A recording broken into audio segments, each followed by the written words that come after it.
All right, everybody, welcome back for another deep dive. Sometimes I get so caught up in making sure my English is like perfect, especially when I'm prepping for a big presentation or even just chatting with new people. I totally freeze up, worrying about every little grammar mistake or if I'm using the right words. It's like my brain just shuts down. Oh, I totally get that. It's funny. It's almost like we create this mental barrier for ourselves that's bigger than any actual language gap we might have. Right. It's all about communication. Yeah. Right? Like if you can get your message across clearly, does it really matter if you make a tiny grammar mistake? Exactly. The goal isn't to sound like a robot reading from a textbook. It's to connect with people and share your thoughts and ideas. And English Does made this point so well. Like, remember that example they gave? You mean the one about he go to school yesterday? Yeah, exactly. Yeah. It's grammatically incorrect, but you still understand the meaning right away. For sure. And that's so reassuring. Like even native speakers mess up all the time. Right? All the time. We say, we forget words. We start sentences and go in a completely different direction. It's part of what makes human language so fascinating. I love that. Yeah. So what English Dose is saying is that it's okay to make mistakes. The important thing is to keep practicing. And the more you practice, the more confident you'll become. It's like learning an instrument or playing a sport. The more you do it, the smoother it gets. And you build up this muscle memory. I love that analogy. Yeah. And it makes me think about how kids learn to speak. They don't worry about grammar rules. They just dive right in. Exactly. They're fearless. They just want to communicate. Yeah. And that's the kind of mindset we need to tap into. So how can our listeners kind of like unlock that inner child and find ways to practice without being so afraid? Well, English Dose mentions some really cool tools and techniques like shadowing. Have you ever tried that? Shadowing. I think I've heard of it, but remind me how it works. So basically you listen to a native speaker and try to mimic their rhythm and intonation as closely as possible. So it's like you're their shadow, copying their every move. Pretty much. It's a fantastic way to improve your pronunciation and fluency. I bet.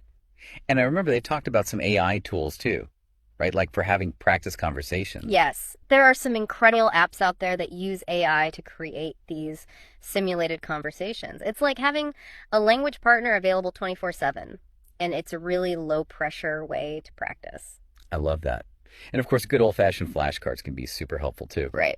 Especially for building up your vocabulary. Definitely flashcards combined with something called spaced repetition. It's a technique where you review words at increasing intervals. It's super effective for moving words from your short-term memory into your long-term memory. So it's all about finding what works for you and making practice a regular habit. But even with all the practice in the world, we're still going to make mistakes. So how can we reframe those moments and actually learn from them? I love how English Dose addressed this. They encourage us to view mistakes not as failures, but as opportunities for growth. Yeah. It's like that example they shared about someone saying, I am agree, instead of simply I agree.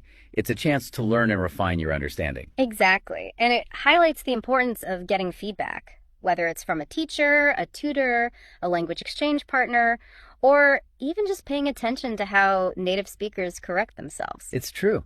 We can learn so much from those little corrections. And I like how English Dose even suggested writing down those corrected mistakes. It's like turning those stumbles into stepping stones. Right. So we're practicing, we're learning from our mistakes. What else can we do to boost our confidence? Well, something that really stood out to me from English Dose was their emphasis on keeping things simple. Ah, yes. Simplicity.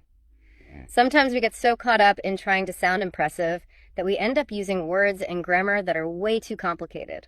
Totally. And that's where we can trip ourselves up. And English Dose made this brilliant comparison. They had two ways of asking someone if they're free on a particular day. One was all fancy, like, I wish to inquire whether you have availability on the mentioned date. And the other was just straight to the point. Do you have time on that day? And which one do you think is more effective? The simple one, for sure. It's clear, it's confident, Yep. and it gets the message across without any confusion. Exactly. And sometimes less is more. Absolutely. So we've talked about practice, learning from mistakes, keeping it simple. What else is important to remember as we're on this journey of improving our spoken English? Well, I think English Dose made a really important point about celebrating our wins. Yes. Every little victory counts. Right. It's so easy to get discouraged and compare ourselves to others. Right. But everyone learns at their own pace. So focus on your own progress. Be proud of every new word you learn, every phrase you master, every conversation you have. Because every step forward is a step in the right direction. So let's recap what we've learned today. Ditch the perfectionism, embrace practice, Use mistakes as your teachers. Keep your language clear and concise. And celebrate every step you take on your English speaking journey. Great advice. Now here's a final thought for you to ponder as you go about your day. Think about a specific situation where the fear of speaking English has held you back. How can you apply these tips to approach it differently and unlock your confidence? You have the tools now. It's time to put them into action. Until next time, keep practicing and keep learning. And remember, every mistake is an opportunity to grow. That's right. We'll see you on the next deep dive. Bye for now.